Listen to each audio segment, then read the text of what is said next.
अस्सलाम वालेकुम, this is doctor Samina Taufiq from health with doctor Samina Taufiq YouTube channel. आज हम बात करेंगे आपसे एएमएच के बारे में। एएमएच टेस्ट जो हम कराते हैं उसकी साइंटिफिकली क्या अहमियत है और ये क्या हमें बताता है, इससे हमें रिप्रोडक्टिव हेल्थ में क्या मदद मिलती है। एएमएच जिसका पूरा नाम एंटी मुलेरियन हार्मोन है।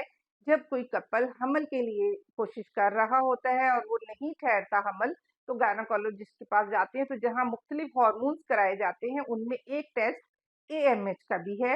एएमएच हम ज्यादातर उन खवातीन में कराते हैं जिनकी उम्र 35 या 35 साल से ज्यादा हो, या 2 साल तक वो हमल के लिए कोशिश कर रहे हैं, हमल नहीं ठहर रहा है और हमें ये अल्ट्रासाउंड पर देखकर पता चलता है कि उनका कोई ओवेरियन रिजर्व का इशू भी हो सकता है, तो फिर वो टेस्ट कराया जाता है।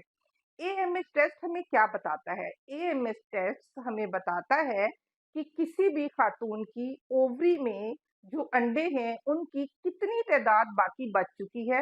आसान लफ्जों में अगर आप इसे समझें तो ओवरीज का जो एक ओवरीज एक बैंक है एग का, तो इस ओवेरियन बैंक में कितने अंडे अब रह गए हैं। इसको आसानी से समझने के लिए आप ये समझ लीजिए कि एक बच्ची जब अपनी माँ के रहम में परवरिश पाना शुरू करती है तो उसके जो अंडे उसकी अपनी ओवरीज में होते हैं उनकी तादाद होती है 6 मिलियन। फिर जब ये बच्ची पैदा होती है तो 1 मिलियन रह जाते हैं और जब माहवारी का अमल शुरू होता है तो ये 3 लाख के करीब होते हैं। और टोटल रिप्रोडक्टिव साइकिल में ऑलमोस्ट 500 के करीब एग्स इस्तेमाल होते हैं। तो अगर हम ये देखना चाहें कि किसी भी खातून की अंडेदानी में ओवरी में अब कितने अंडे बाकी रहते हैं, तो इसके लिए एएमएच एंटी मुलेरियम हार्मोन का टेस्ट हम लैब से कराते हैं। ये महंगा टेस्ट होता है, हर मरीज के लिए नहीं होता।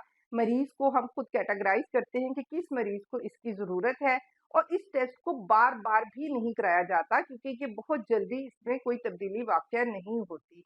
इस वीडियो को जब आप एंड तक देखेंगे तो एंड पे आपको मैं इसके बारे में टिप दूंगी कि एएमएच क्या कर सकता है और हम इसके साथ किस तरह से हेल्प ले सकते हैं, और क्या इसकी मिकदार बढ़ाई जा सकती है, क्या इसको इम्प्रूव किया जा सकता है। ये सब हम वीडियो के एंड तक हम इसमें आपको बताएंगे। एएमएच जो हमें इंडिकेट कर रहा है वो अगर हम 25 साल से 45 साल तक की खातून का अगर हम देखते हैं तो इसका एएमएच लेवल नॉर्मल रेंज से कम होता चला जाता है। हर आने वाले साल में, हर आने वाले मेंस्ट्रुअल साइकिल में आपके अंडों की तादाद कम हो जाती है। तो एक सवाल ये पैदा होता है कि अंडों की तादाद तो इसने बता दी, क्या ये अंडों की क्वालिटी भी बताता है कि वो उनकी खासियत क्या है? क्या बचने वाले अंडे गोल्डन एग्स हैं जो हमल में इस्तेमाल हो सकते हैं? क्या उन अंडों से सेहतमंद हमल ठहर सकता है? तो इसका जवाब नहीं में है।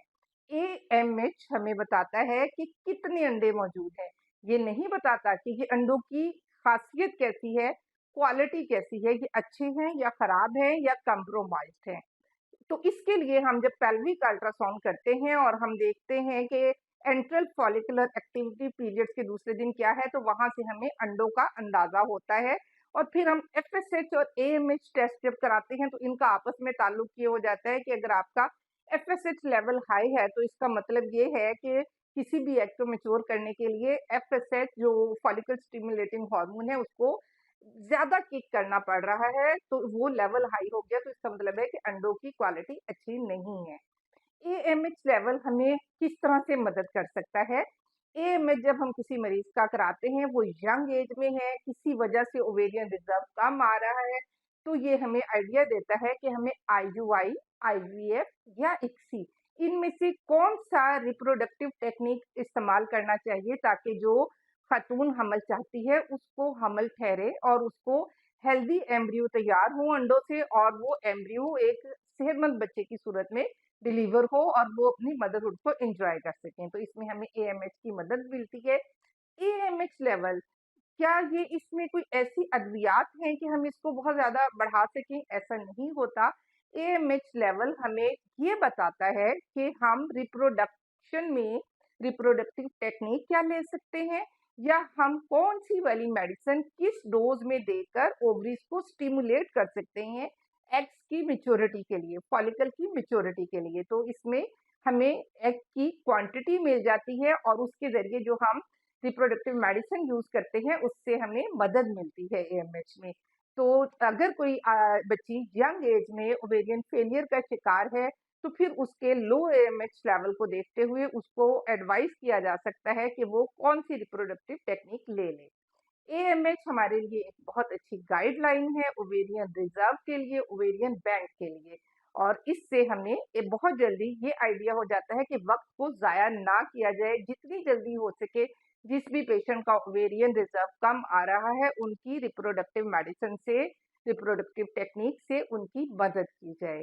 तो एएमएच अपना जब आपके डॉक्टर ने आपको एडवाइस किया तो उसके मुताबिक कराइए, इसको बार बार रिपीट ना कराइए। अगर किसी लैब एरर की वजह से आपको लगता है कि आपको काउंटर चेक करना चाहिए तो अपने डॉक्टर से आप रुजू कर सकते हैं। और एएमएच लेवल को अपने लिए किस तरह से आप अपनी मदरहुड में उससे गाइडलाइन ले सकते हैं, ये हमारा इंडिकेटर है, बेहतरीन इंडिकेटर है कि कितने एग्स अब आपके पास रह गए हैं। इससे मुतालिक अगर आपको कोई भी सवाल करना है या आप एएमएच के बारे में जानना चाहें कि ये हम क्यों कराते हैं, इसका हमें क्या फ़ायदा है, तो इसी वीडियो के कमेंट सेक्शन में आप अपने सवालात हमें भेज सकते हैं। अपना बहुत ख़्याल रखिएगा। फ़ी अमान अल्लाह।